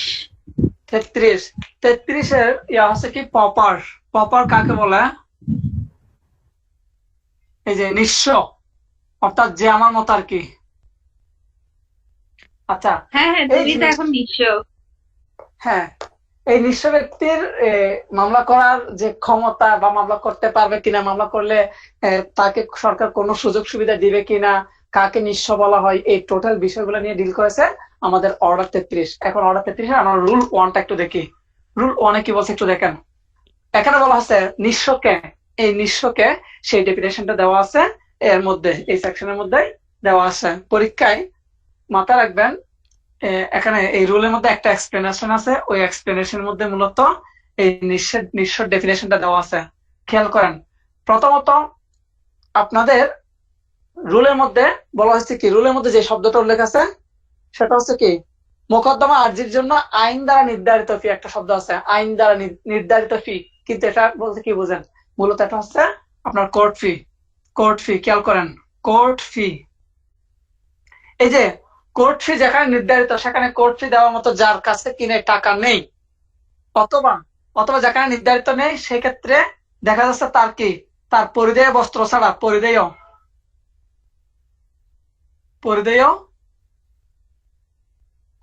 বস্ত্র ছাড়া 5,000 টাকার কি মানে 5,000 টাকার কি নেই, 5,000 টাকার বেশি সম্পত্তি নেই, 5,000 টাকার বেশি কি নেই, কোনো প্রপার্টি নেই, তাকে নিঃস্ব বলবে। কি বলবে? 5,000 টাকার বেশি কোনো প্রপার্টি নেই, তাকে নিঃস্ব বলবে। তাহলে আমি দেখি নিঃস্ব কাকে বলে। নিঃস্ব বলা হয় যে ব্যক্তির কোর্ট ফি দেওয়ার মতো ক্ষমতা নেই, অথবা যে ক্ষেত্রে কোর্ট ফি নির্ধারিত নেই, সেই ক্ষেত্রে তার পরিধেয় বস্ত্র ছাড়া তার অন্যান্য যে সম্পত্তি আছে, সেই সম্পত্তির মূল্য 5,000 টাকার বেশি হবে না, তখন সেই ব্যক্তিকে কি বলা হয়, নিঃস্ব বলা হয়। ক্লিয়ার? হুম। আর ওই ব্যক্তি তখন একজন নিঃস্ব হিসেবে মামলা করতে পারবেন। তার মানে নিঃস্ব হিসেবে মামলা করলে ওনার লাভটা কি, ওনার লাভটা হচ্ছে যে কোর্ট ফি যেটা আছে, ওই কোর্ট ফি থেকে ওনাকে কি দেওয়া হবে, অব্যাহতি দেওয়া হবে। ক্লিয়ার? লয়ারের ফি দিতে হবে না? এবার আসেন, লয়ার ফি দিতে হবে না কিনা দেখি, কমন সেন্স কি বলে। সরকারের পক্ষে কিছু লয়ার থাকে, থাকে না? হ্যাঁ। আসেন আচ্ছা, এবার এটা কি কোর্ট বিলিং এ প্রচলিত আছে? খুবই কম, খুবই কম। সেটাই তো বলি। এখন আপনি কি করলেন, আবেদন করলেন। আচ্ছা, এর আগে আরেকটা বিষয়, নেক্সট প্যান্টের যে জায়গাটা, নেক্সট প্যান্ট ছাড়া যদি আপনি মামলা করেন, মামলাটা টিকবে কিনা। নাবালকের মামলা না? হ্যাঁ হ্যাঁ হ্যাঁ। আচ্ছা, নেক্সট কি ওর গার্ডিয়ানকেও বলা হয়? হ্যাঁ হ্যাঁ, বলা যাবে। এখন কি করছে, ও নিজে মামলা করছে, ওর নাবালক হিসেবে মামলা করছে, ও কোনো নেক্সট ফ্রেন্ডকে করে নাই, মামলা টিকবে কিনা। আমি জানি না কেন, কমন সেন্স কি বলে। আমরা নাবালকের প্রশ্নটা আসবে কেন, নেক্সট ফ্রেন্ডের প্রশ্নটা আসবে কেন, ও মামলা করতে পারবে না বলে তো নেক্সট ফ্রেন্ডটা আসলো। মামলা করতে হলে, কন্ট্যাক্ট করতে হলে আইনের অধীনে মেজরিটি অ্যাটেন্ট অ্যাক্ট 1975 এ বলা হয়, সেকশন 3 তে বলা আছে কি, যদি ভুল না হয় সেকশন 3 তে বলা আছে কত বছর বয়স হতে হবে, 18 বছর বয়স হতে হবে। তার মানে কি, কোনো নাবালক মামলা করতে পারে না। তাহলে এই নাবালক মামলা করতে পারে না বলে ওর পক্ষ হয়ে অন্যজনকে মামলা করতে হচ্ছে। এই যে ওই মানুষটাকে নেক্সট ফ্রেন্ড বলা হচ্ছে, আর ওদের বিষয়গুলো নিয়ে ডিল করার জন্য পুরো একটা অর্ডার নিয়ে আসছে। তার মানে নাবালক যদি মামলা করে, সেই মামলাটা টিকবে না। ওকে, এবার রুল 5 আসেন। আপনি প্রপার হিসেবে কি মামলা করার জন্য, একটা প্রপার হিসেবে নিজেকে ঘোষণা করার জন্য একটা আবেদন করছেন। এখন এই আবেদনটা কোর্ট কোন কোন ক্ষেত্রে প্রত্যাখ্যান করবে সেটা বলা হচ্ছে অর্ডার 33-এর অর্ডার 33-এর রুল 5-এ। এই রুল 5-এ বলা হচ্ছে 5টি গ্রাউন্ডে কি করবে, 5টি গ্রাউন্ডে প্রত্যাখ্যান করতে পারে। 5টি গ্রাউন্ডে কি করবে, কোর্ট তার অ্যাপ্লিকেশনটা প্রত্যাখ্যান করবে। 5টি গ্রাউন্ড।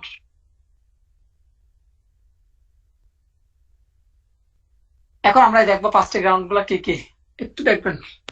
তাহলে 5টি গ্রাউন্ডে কোর্ট কি করতে পারে, ওই প্রপারের অ্যাপ্লিকেশনটা প্রত্যাখ্যান করতে পারে। হ্যাঁ, প্রথমটা হচ্ছে কি, সে যদি নির্ধারিত পদ্ধতিতে আবেদন না করে। একটু লিখে ফেলেন, আমার লিখতে ভালো লাগছে না। যদি নির্ধারিত পদ্ধতিতে আবেদন না করে।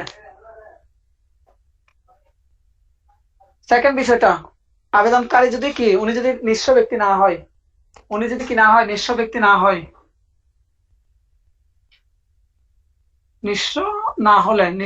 না হলে। এরপর 3 নাম্বার ব্যাপারটা হচ্ছে, দেখা যাচ্ছে কি, মানে অভিযোগের কোনো কারণে উল্লেখ করেন নাই, উনি যে অভিযোগ দায়ের করছেন অভিযোগের কোনো কারণেই উল্লেখ করেননি। তাহলে প্রথমটা দেখলাম উনি আহ, আবেদনটা ঠিকভাবে করেননি। সেকেন্ড বিষয়টা হচ্ছে উনি নিঃস্ব না।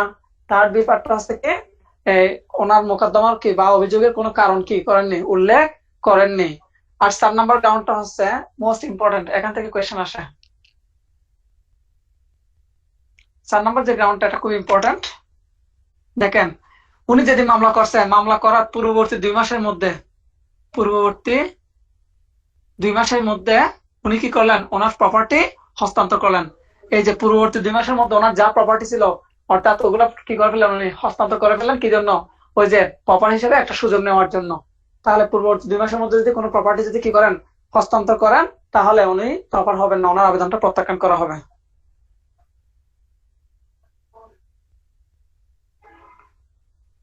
অথবা সর্বশেষ, সরি, অথবা না, সর্বশেষ 5 নাম্বার যে গ্রাউন্ডটা, সেটা হচ্ছে মোকদ্দমার বিষয়বস্তু নিয়ে উনি অন্য কোনো থার্ড পার্টির সাথে যদি কোনো চুক্তিতে অন্তর্ভুক্ত হন। এগুলো মূল বইয়ে আছে, পড়লে বুঝবেন।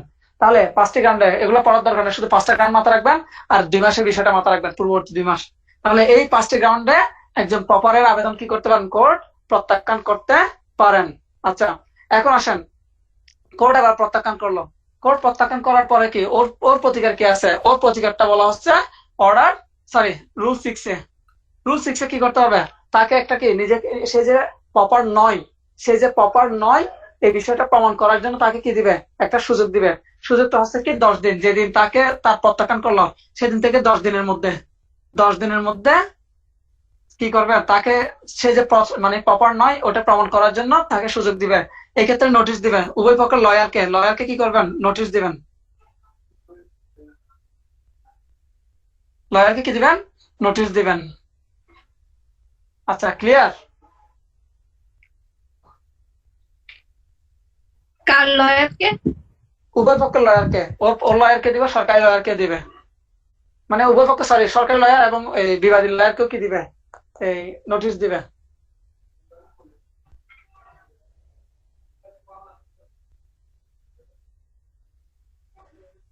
এগুলাকে প্রপার স্যুট বলে যেটা না, হ্যাঁ হ্যাঁ হ্যাঁ হ্যাঁ। প্রপার স্যুট নামে তো বেশি পরিচিত। তাহলে কি বললাম, এই যে একটা বিষয়ে সাক্ষ্য গ্রহণ করার জন্য 10 দিন সময় দিয়ে একটা কি দিবেন, নোটিশ দিবেন। 10 দিন সময় দিয়ে একটা নোটিশ দিবেন।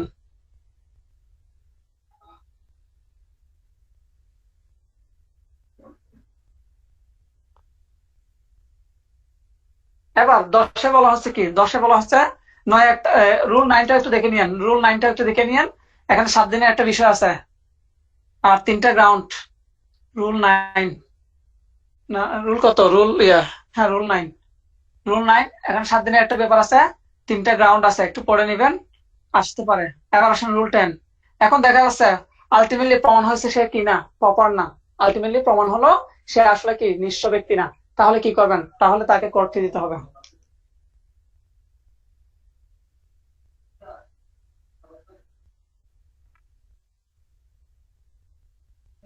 ক্লিয়ার হলে একটু জানাবেন।